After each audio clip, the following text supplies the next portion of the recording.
Welcome to Cord Cutting Today for January 25th, 2023. This is the show where I break down some of the biggest stories happening in the world of cord cutting right now, give you my opinion on them. Now, these are my opinions. If you want to read about these stories, learn more about them, I'll put links to them in the show notes down below and in the first pinned comments. You can find them on Amazon there and come up with your own opinions. Lots happening in the world of cord cutting. A lot happened yesterday and this morning. We'll break it all down, but quick reminder, I'm on vacation this week. Appreciate everybody's support. We'll be back in the studio in a few weeks here, enjoying some family time down here in Florida. So, with that said, before we get into it, if you're new here, do me a big favor. Hit that subscribe button, hit that thumbs up, let YouTube know you enjoy what we do here so YouTube recommends our videos to more people, helping us grow, helping me support my family, and hopefully we can help you break free from the high cost of cable TV and still watch the shows you enjoy. Just hitting that subscribe or hitting that thumbs up, one or both, is a huge help. All right, let's start today off with the deal of the day. Roku Stick 4K. It's back on Amazon. It briefly vanished, but it's on sale right now. $39.55. A great deal for a very powerful 4K streaming player. Highly recommend it. If you are looking for a 4K streaming player, highly recommend that. Even if your TV's not 4K, it'll work with HD TVs. But the great thing about it is you buy a new TV, you won't need to buy buying a new streaming player because you already have a 4K one. So check it out.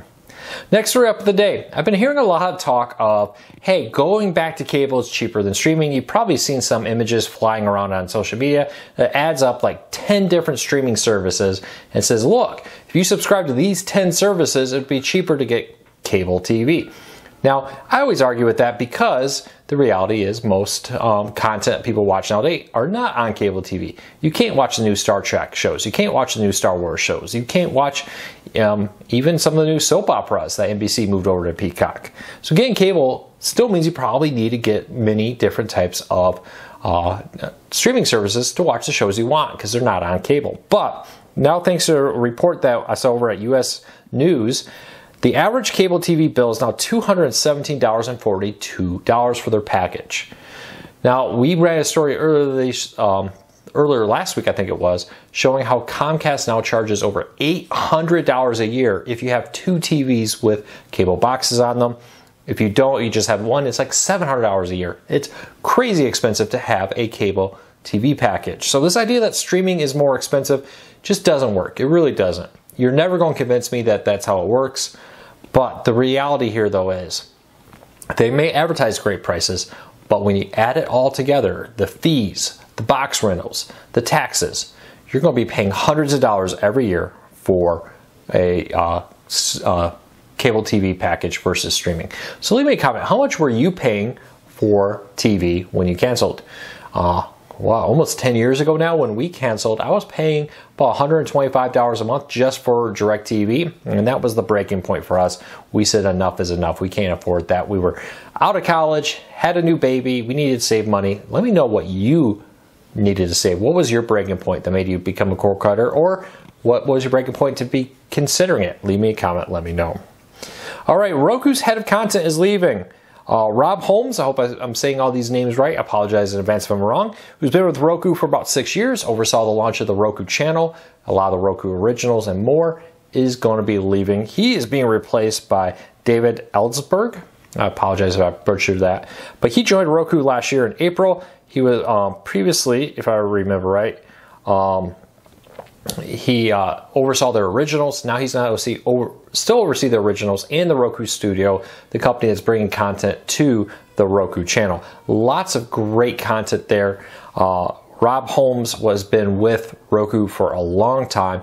He's a fundamental player that took Roku into the content business with the Roku channel, which was a big risky move for them. For one, risk upsetting your partners, right? Now you're directly competing with them.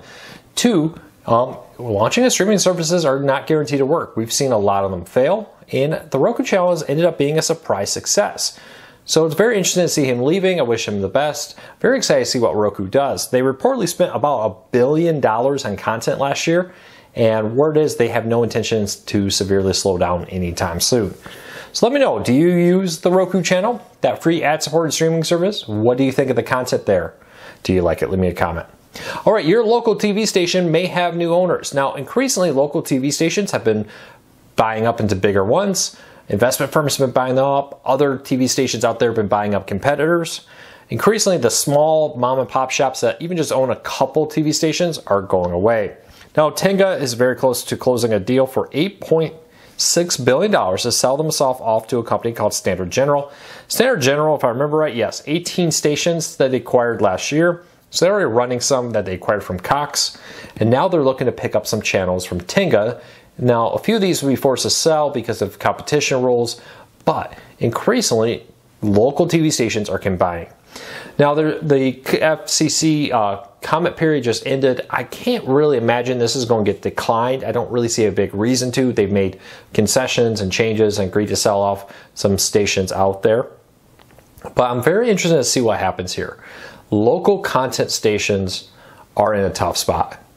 Like we talked about, the new Star Trek shows are not airing on CBS. They're airing on Paramount Plus. That puts content companies in a tough spot for local TV stations. Now, local news is still very profitable. Ad markets are soft, though. With the recession, a lot of companies are cutting back on ads. We see that in our numbers, and it's definitely affecting ad revenue. So we'll have to wait and see what happens here with this. I would not be surprised to see this just be a flood of smaller stations and even conglomerates like Tenga. I hope I'm saying that right. Leave me a comment if I'm mispronouncing that, Sal. But they currently own 66 TV stations in 54 markets. Very possible one or more of your TV stations where you live are owned by them. So we'll see what happens when the new owners come in and pick it up. All right, Amazon is offering unlimited prescriptions from, I think I read 50 some generic prescriptions for just a one-time $50 a month fee. So if you get 2 or 3 prescriptions, free delivery to your home for just $5 a month. Pretty good deal. Amazon's really been working hard to make Amazon Prime more attractive. They find that if people subscribe to Amazon Prime, they're more likely to pay and buy stuff there. Well, they want you to subscribe. That's why we saw things like the Grubhub deal we talked about recently, where you can get free year of Grubhub delivery plus up to 20% off a single order, up to $20. I should say 20% off up to $20 with that. Now they're saying, hey, we also want to be your place for prescriptions. Now, not all prescriptions are covered in this, about 50 generic prescriptions, some very popular ones. There's some details over on the website if you want to go check that list there. But it's very interesting to see this happen. Amazon is diversifying. They also have Amazon Clinic. They want to be your doctor to do all kinds of medical, from hair loss to acne and more. They'll help you have a virtual doctor's visit for a lot less than going to a regular doctor. So we'll have to see what happens there. Let me know, do you take advantage of all these other products that Amazon offers? I'll be honest, there's a lot of Amazon Prime features I don't take advantage of. I probably should. Leave me a comment, let me know what you do. All right, yesterday we talked about how the Apple TV app or software update for tvOS 16.3 had been delayed. Today, that update started rolling out, or I should say last night and into today. If you haven't got it, go into the system and check system software update. The notes for this just say this is a general bug fix. Some people have noticed that some titles that had overlap in text have been fixed. Overall, this seems to be a security feature update. There's been some security flaws that Apple's found in other OSs. Wouldn't be surprised if they're patching that here too.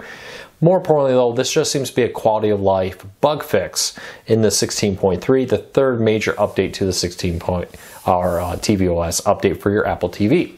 Now I need your help. Have you spotted any new changes in the Apple TV that hasn't been brought up? Often companies slip in updates. Roku's notorious for this. They'll have a whole list of changes and then they'll say, hey, by the way, we also added this back then, or people will notice it and they'll say, yeah, we added that cool new feature. We just wanted to see if anybody would notice. So check that out. I'd love to hear from you if you found anything cool in tvOS 16.3 that hasn't been announced. Well, there you go. There's the news for today. Do me a big favor, hit that subscribe button, hit that thumbs up, check out CoreCarsNews.com too. This is just a fraction of the stories we cover over there. And read the stories for yourself. Leave me a comment. I want to know your opinion on all these stories. So until tomorrow, take care, be safe. We'll be back again tomorrow for another video.